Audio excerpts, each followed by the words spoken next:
Atos, capítulo 27. Paulo enviado para a Itália.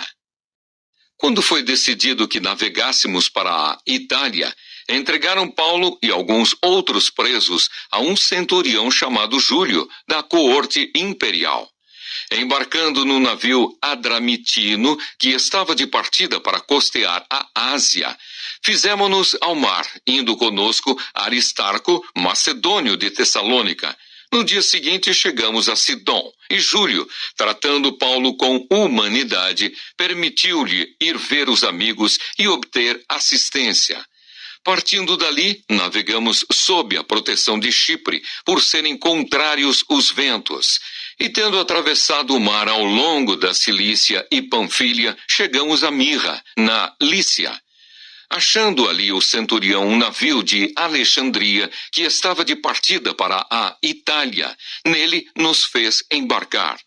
Navegando vagarosamente muitos dias e tendo chegado com dificuldade defronte de Cnido, não nos sendo permitido prosseguir por causa do vento contrário, navegamos sob a proteção de Creta, na altura de Salmona.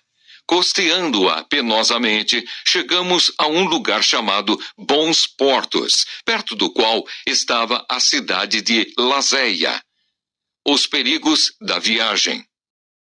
Depois de muito tempo, tendo se tornado a navegação perigosa e já passado o tempo do dia do jejum, ademoestava-os Paulo, dizendo-lhes: Senhores, vejo que a viagem vai ser trabalhosa, com dano e muito prejuízo, não só da carga e do navio, mas também da nossa vida. Mas o centurião dava mais crédito ao piloto e ao mestre do navio do que ao que Paulo dizia. Não sendo porto próprio para invernar, a maioria deles era de opinião que partissem dali, para ver se podiam chegar a Fenícia, e aí passar o inverno, visto ser um porto de Creta, o qual olhava para o nordeste e para o sudeste. Soprando brandamente o vento sul, e pensando eles ter alcançado o que desejavam, levantaram âncora e foram costeando mais de perto a ilha de Creta. Entretanto, não muito depois, desencadeou-se do lado da ilha um tufão de vento, chamado Euroaquilão. E sendo o navio arrastado com violência, sem poder resistir ao vento, cessamos a manobra e nos fomos deixando levar. Passando sob a proteção de uma ilhota chamada Cauda, a custo conseguimos recolher o bote. E levantando este, usaram de todos os meios para cingir o navio. E temendo que dessem na Sirte, arriaram os aparelhos e foram ao léu. Açoitados severamente pela tormenta, no dia seguinte já aliviavam o navio.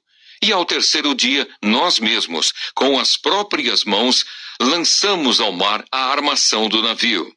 E não aparecendo havia já alguns dias, nem sol, nem estrelas, caindo sobre nós grande tempestade, dissipou-se, afinal, toda a esperança de salvamento.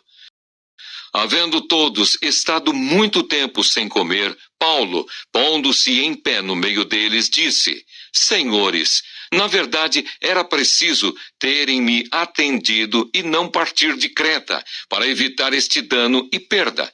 Mas já agora vos aconselho bom ânimo, porque nenhuma vida se perderá de entre vós, mas somente o navio. Porque esta mesma noite, um anjo de Deus, de quem eu sou e a quem sirvo, esteve comigo, dizendo: Paulo, não temas, é preciso que compareças perante César, e eis que Deus, por sua graça, te deu todos quantos navegam contigo. Portanto, senhores, tende bom ânimo, pois eu confio em Deus, que sucederá do modo por que me foi dito. Porém, é necessário que vamos dar a uma ilha. O naufrágio. Quando chegou a 14ª noite, sendo nós batidos de um lado para o outro no mar Adriático, por volta da meia-noite, pressentiram os marinheiros que se aproximavam de alguma terra. e lançando o prumo, acharam 20 braças.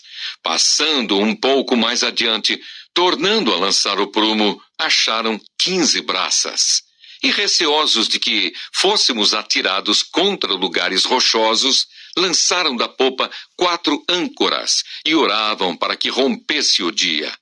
Procurando os marinheiros fugir do navio e tendo arriado o bote no mar, a pretexto de que estavam para largar âncoras da proa, disse Paulo ao centurião e aos soldados: se estes não permanecerem a bordo, vós não podereis salvar-vos. Então os soldados cortaram os cabos do bote e o deixaram afastar-se. Enquanto amanhecia, Paulo rogava a todos que se alimentassem, dizendo: hoje é o 14º dia em que, esperando, estais sem comer, nada tendo provado. Eu vos rogo que comais alguma coisa, porque disto depende a vossa segurança. Pois nenhum de vós perderá nem mesmo um fio de cabelo. Tendo dito isto, tomando um pão, deu graças a Deus na presença de todos, e depois de o partir, começou a comer. Todos cobraram ânimo e se puseram também a comer. Estávamos no navio 276 pessoas ao todo. Refeitos com a comida, aliviaram o navio lançando trigo ao mar. Quando amanheceu, não reconheceram a terra, mas avistaram uma enseada onde havia praia.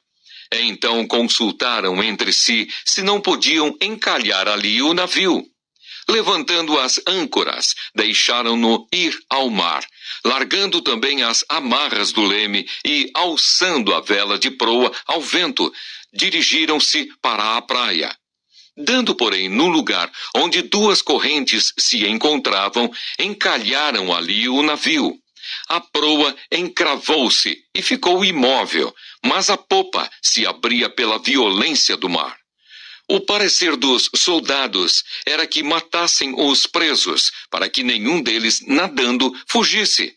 Mas o centurião, querendo salvar a Paulo, impediu-os de o fazer e ordenou que os que soubessem nadar fossem os primeiros a lançar-se ao mar e alcançar a terra, quanto aos demais, que se salvassem, uns em tábuas e outros em destroços do navio. E foi assim que todos se salvaram em terra.